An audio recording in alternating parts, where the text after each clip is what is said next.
Welcome all dear students. हमारी book चल रही थी discrete mathematics BSc BEd first year की, जिसमें इसमें हमने सिलेबस के बारे में पढ़ लिया और हमने एक पढ़ा था नंबर सिस्टम के बारे में।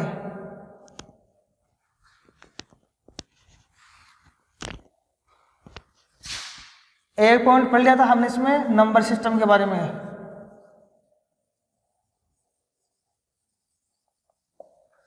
नंबर सिस्टम आज हम पढ़ेंगे इसमें सेट के बारे में।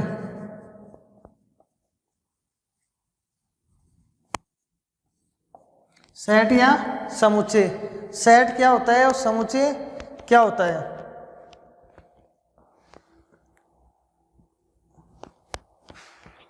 सेट होता है बच्चों, इसकी डेफिनेशन होती है a well defined collection of object. A well defined collection of object is called set. या हिंदी में हम इसकी डेफिनेशन की बात करें तो हमारे पास इसकी डेफिनेशन है वस्तुओं का सुपरिभाषित संग्रह को हम क्या कहते हैं, समुच्चय कहते हैं।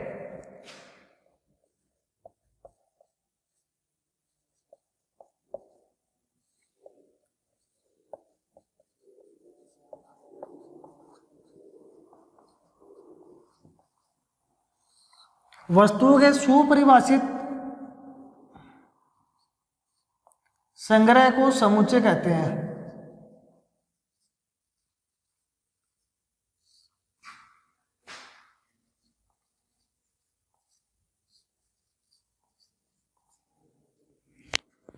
अब ये देखो, well defined collection of object is called set. वस्तुओं के सुपरिभाषित समूह को हम क्या, संग्रह को हम क्या कहते हैं, समुच्चय कहते हैं। जैसे एग्जाम्पल मानो ए मेरे पास कोई सेट है, इसके अंदर कोई एलिमेंट है जैसे ए बी सी डी, ये क्या है, सेट। ये क्या हो गया हमारे पास, एग्जाम्पल हो गया। देखो ये सेट आपके 11th क्लास में था और 12th क्लास में था। आपके 11th और 12th में आप इसको पढ़ चुके हो। हम इसमें यहाँ पर बेसिक पढ़ेंगे, तो मतलब ऊपर या इसमें इनके बारे में थोड़ा मोटा पढ़ेंगे और उसके बाद आगे चलेंगे हम। वस्तुओं के सुपरिभाषित संग्रह को हम क्या कहते हैं, समुच्चय कहते हैं। जैसे मेरे पास हो गया नेचुरल नंबर का सेट। नेचुरल नंबर का सेट क्या होता है, 1 2 3 एंड सोन। ये मेरे पास किसका हो गया, नेचुरल नंबर का सेट। दूसरा हम बात करें तो मेरे पास हो गया वोल नंबर का सेट। वोल नंबर 0 1 2 एंड सोन, ये मेरे पास क्या है, सेट है। अब इनकी कुछ विशेषता होती है। क्या विशेषता होती है, पहली विशेषता ये है कि समुच्चय को हमेशा कैपिटल लेटर में डिनोट किया जाता है। किस में डिनोट करते हैं, कैपिटल लेटर में। समुच्चय को प्राय अंग्रेजी वर्णमाला के हम यहाँ पे लिखेंगे इनकी विशेषता। समुच्चय को प्राय अंग्रेजी वर्णमाला के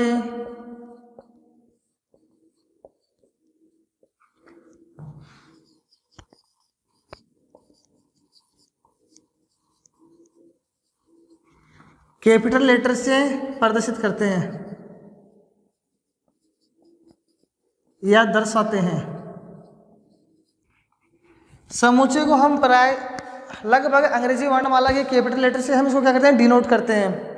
समुच्चय के अवयव को, जो समुच्चय के अंदर जो एलिमेंट होते हैं ना, इनको हम अंग्रेजी वर्णमाला के स्मॉल लेटर से या स्मॉल लेटर में लिखते हैं। दूसरा हमारा पॉइंट ये होगा, समुच्चय के एलिमेंटों को समुच्चय के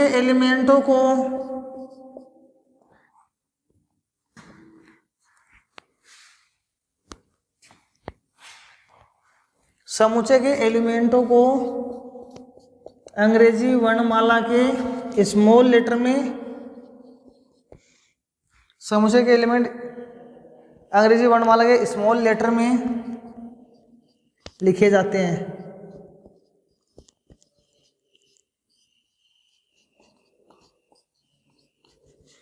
लिखे जाते हैं। ये देखो पहले वाला समुच्चय को हम प्राय कैपिटल लेटर से इनको डिनोट करते हैं।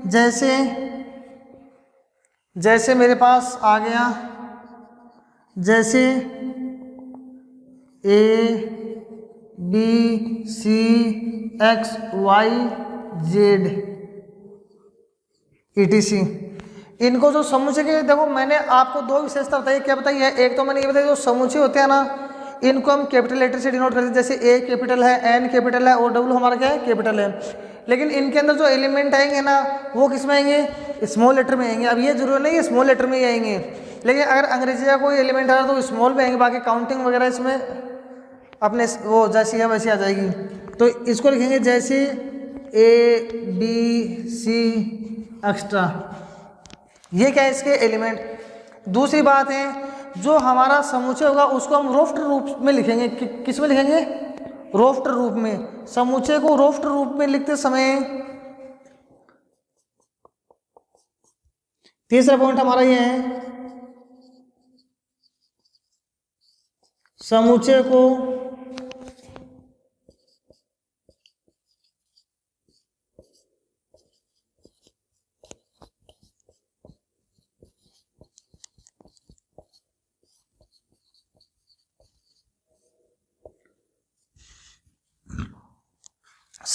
रोफ्टर रूप में लिखते समय इनके एलिमेंटों की क्या नहीं होनी चाहिए? पुनरावृत्ति नहीं होनी चाहिए। ये जो अंदर एलिमेंट आ रहे हैं ना, इनकी क्या नहीं होनी चाहिए?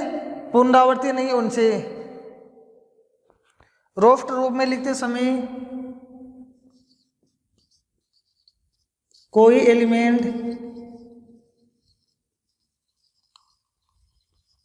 रिपीट नहीं होना चाहिए।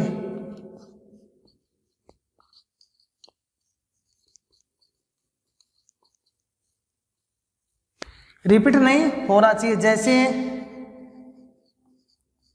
जैसे मानो ये स्कूल है, क्या नाम है? स्कूल, और इसको हम रोफ्टर रूप में लिख रहे हैं। किस में लिख रहे हैं? रोफ्टर रूप में। मतलब एक समुच्चय के रूप में इसको लिखेंगे तो हम कैसे लिखेंगे? इसको हम इस तरीके से लिखेंगे, ये करली ब्रैकेट आ गया। समुच्चय को हमेशा कौन से ब्रैकेट में लिखते हैं हम? करली ब्रैकेट के अंदर लिखते हैं।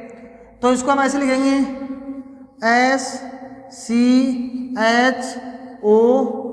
और L, ठीक है ना। इसमें डबल ओ था, हमने नीचे कितने ओ लिखे हैं? एक ही ओ लिखा ना। तो इसमें क्या होता है? समुच्चय को रोफ्टर रूप में लिखते समय कोई एलिमेंट रिपीट नहीं होता है। दूसरा, समुच्चय को अंग्रेजी वर्ण वाले कैपिटल लेटर में लिखा जाता है। समुच्चय के एलिमेंट को स्मॉल लेटर में लिखते हैं। समुच्चय को जो एलिमेंट होने जो अंदर लिखे जाते हैं वो किस में लिखे जाते हैं? स्मॉल लेटर में लिखे जाते हैं। अब नेक्स्ट हेडिंग हमारी समुच्चय का निरूपण। समुच्चय का निरूपण, ये हमारा मोटा मोटा समुच्चय के बारे में है। उतारो उसको एक बार आप,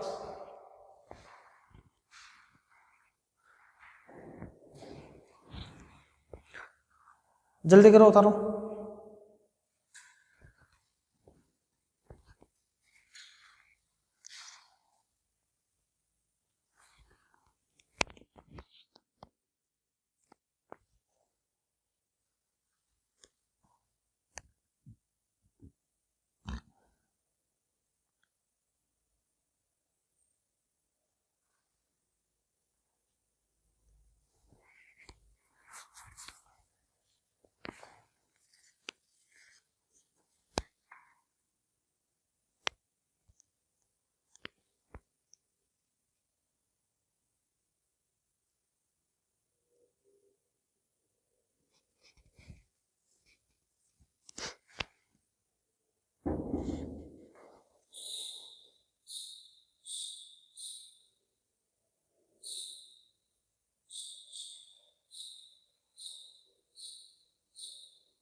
उतार लिया क्या?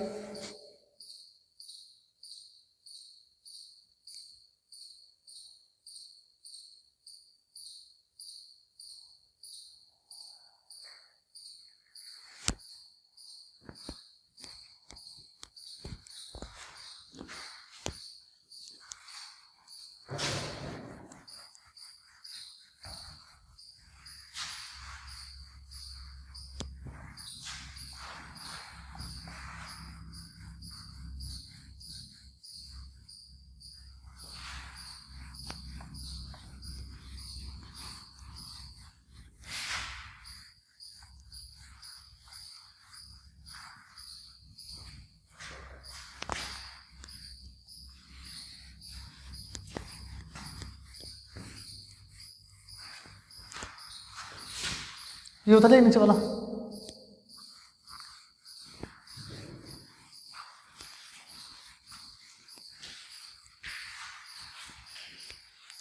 अब देखो इसके अंदर एक साइन आता है, इसको हम बोलते हैं बिलोंग टू। क्या बोलते हैं इसको हमें? Belong to. इसका मतलब संबंध रखता है, संबंध रखता है।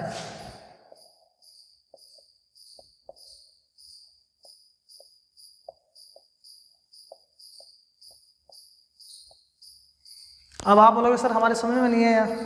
देखो जैसे मेरे पास कोई एलिमेंट है, ये वो एलिमेंट नहीं, कोई सेट है,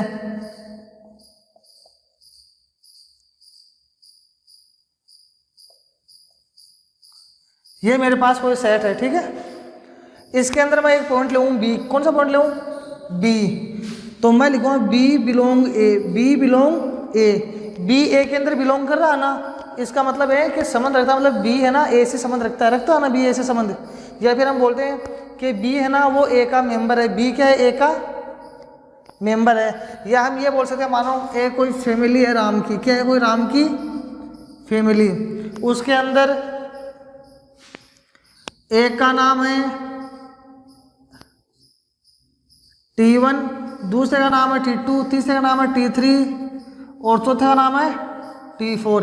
ये राम का परिवार है, उसके अंदर ये मतलब व्यक्ति हैं T1, T2, T3, T4, है ना। तो अब हम ये दर्शाएंगे, ये करेंगे बिलोंग। तो इसको हम कैसे रिप्रेजेंट करेंगे? जैसे T2 बिलोंग, ये मानो कोई R सेट है हमारा, T2 बिलोंग R। इसका मतलब क्या हुआ? ये जो हमारा T2 है ना वो किस में बिलोंग कर रहा है? R के अंदर बिलोंग कर रहा है। इसका मतलब ये है कि जो T2 है ना वो R में है। T2 किस में है? R में। ये होता है हमारा बिलोंग टू।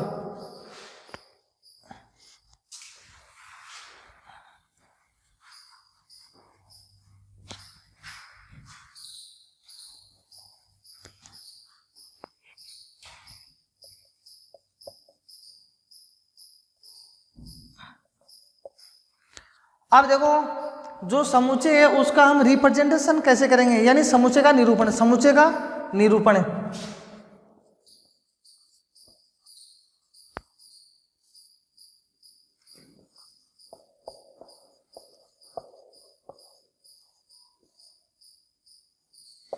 समुच्चय का निरूपण दो प्रकार से किया जाता है।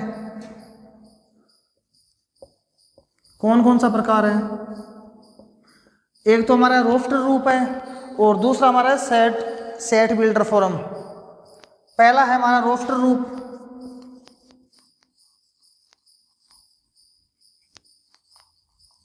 रोस्टर फॉर्म, और दूसरा हमारा है set builder form.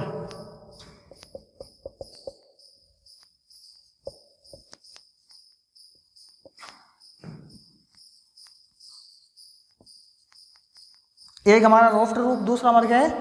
Set builder form. अब देखो जो रोस्टर रूप क्या होता है और सेट बिल्डर फॉर्म क्या होता है, जो हमने ये अभी लिख रहे हैं ना, ये हमारा कौन सा रूप है?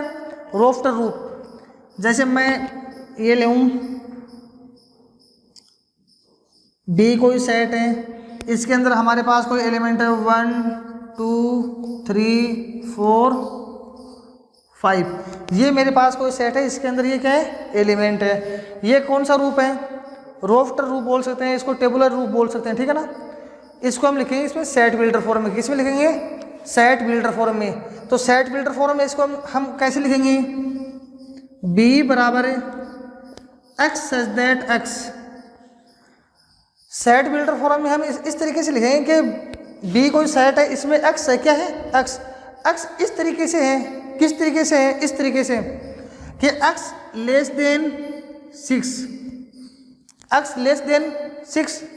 अब देखो मतलब 6 से लेस तो बहुत होते हैं, जिसमें 5 भी आता है, 5.5 भी आता है, मतलब 5.8 भी आता है, 5.9 भी आता है, आते हैं ना। तो आगे हम यहाँ पे डिनोट कर देंगे कि x belong to n, x belong to n। मैंने इसका एड्रेस सही लिखा है क्या, x किस में बिलोंग कर रहा है, n में बिलोंग कर रहा है, तो n में बिलोंग करेगा तो n आपको पता है कौन से नंबर होते हैं, नेचुरल नंबर कौन से होते हैं, 1 2 3 4 5 6 8 है ना। तो यहाँ पे मैं कर रहा हूँ 6 लेस देन, मतलब x लेस देन 6, इसका मतलब x कहाँ तक है, 5 तक, कहाँ तक है 5 तक। समझ में आ गया आपके। एक नेक्स्ट एग्जांपल और लेते हैं हम,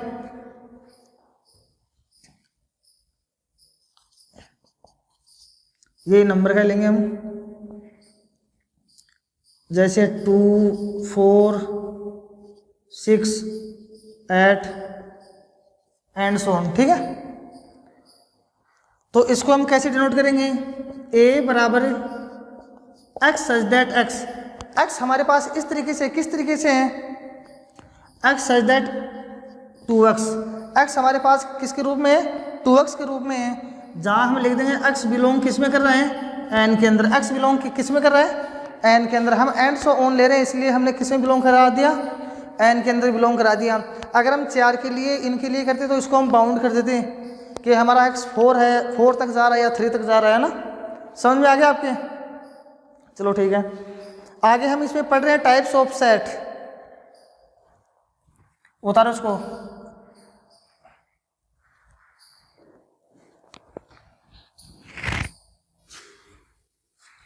अब हमारा नेक्स्ट टॉपिक है, नेक्स्ट हेडिंग है टाइप्स ऑफ सेट, समुच्चयों के प्रकार।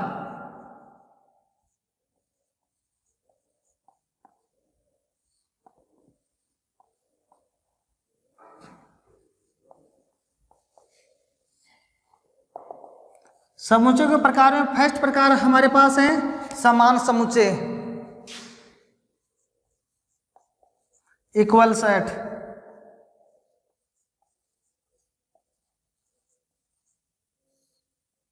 समान समुच्चय क्या होते हैं,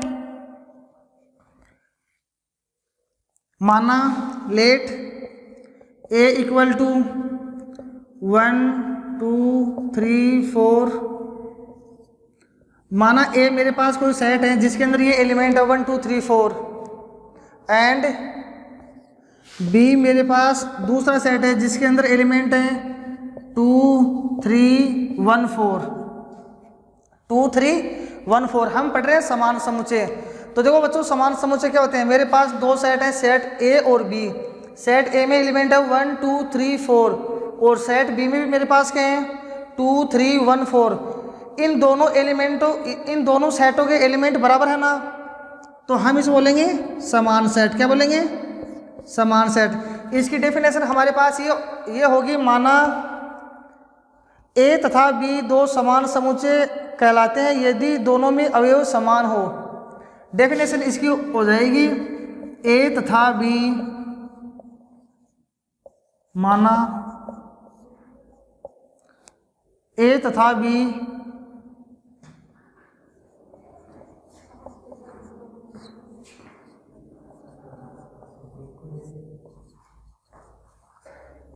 समान समुच्चय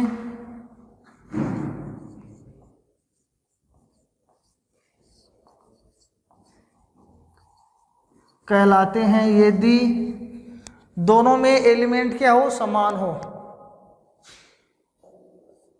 यदि दोनों में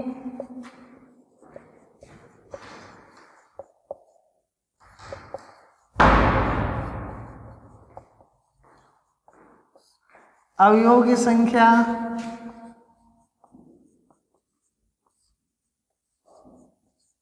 समान हो। देखो हमारी डेफिनेशन ये है, माना a और b मेरे पास दो समान समुच्चय कहलाएंगे। कब कहलाएंगे, यदि इन दोनों सेट के अंदर हमारे पास जो एलिमेंट है ना, अवयव हैं, वो क्या होने चाहिए, बराबर हैं। तो देखो a के अंदर भी मेरे पास एलिमेंट 1 2 3 4, और बी के अंदर भी मेरे पास ये एलिमेंट है 1 2 3 4, तो ये हमारे पास क्या है, इसे हम क्या बोलेंगे, समान समुच्चय।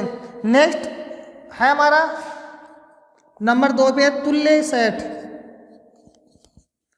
इक्विवेलेंट समुच्चय, तुल्य समुच्चय,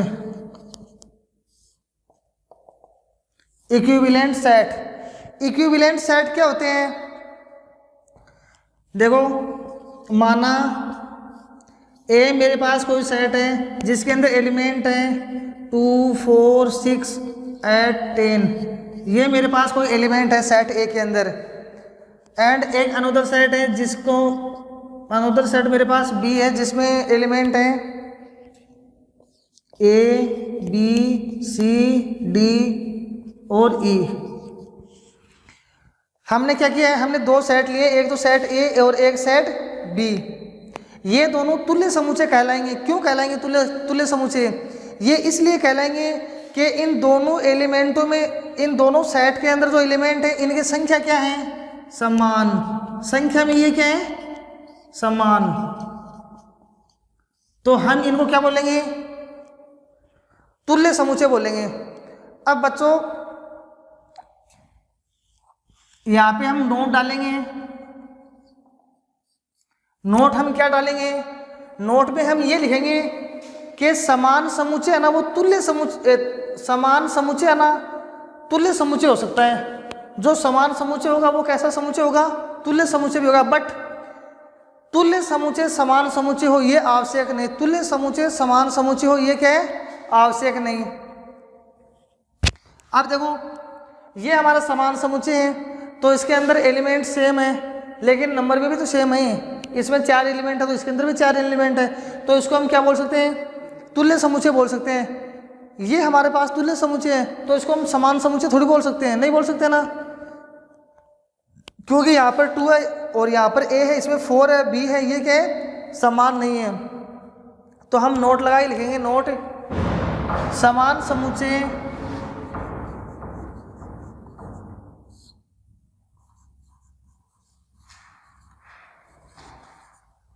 समान समुच्चय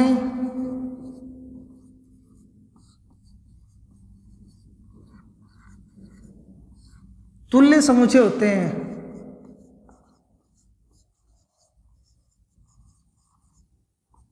बट लेकिन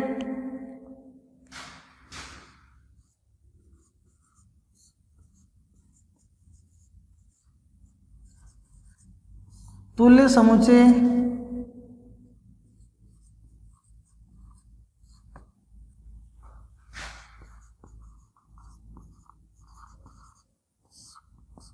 समान समुच्चय हो ये आवश्यक नहीं।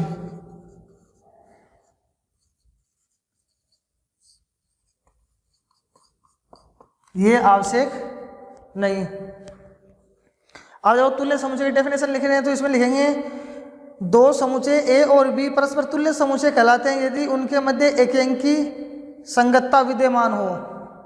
इसके डेफिनेशन लिखेंगे तो हम कैसे लिखेंगे, ए तथा बी तुल्य समुच्चय कहलाते हैं, तुल्य समुच्चय कहलाते हैं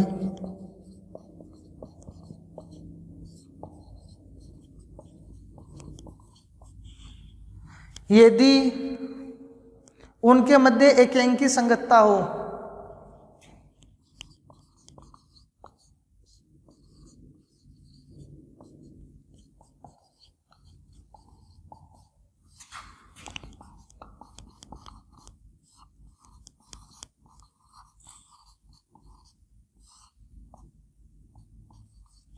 उनके मध्य एकांकी संगतता विद्यमान हो। एकांकी का मतलब होता है 1 1, 1 1 का मतलब ये होता है बच्चों, एकांकी को बोलते हैं 1 1। 1 1 मीन्स ये होता है, जैसे हमें नाम से पता चल रहा है 1 का मतलब ये होता है कि एक एलिमेंट का संबंध किसके साथ हो, एक के साथ हो। एक एलिमेंट का संबंध किसके साथ हो, एक के साथ। तो यहाँ पर देखो ए का 2 का बी के साथ, 2 का ए के साथ, 4 का बी के साथ, 6 का सी के साथ, 8 का डी के साथ और 10 का ई के साथ। तो इसमें कौन सी संगतता विद्यमान है, एक अंक की। तो हम ये बोलेंगे ए और बी आपस में क्या है, तुल्य समुच्चय हैं। उतारो।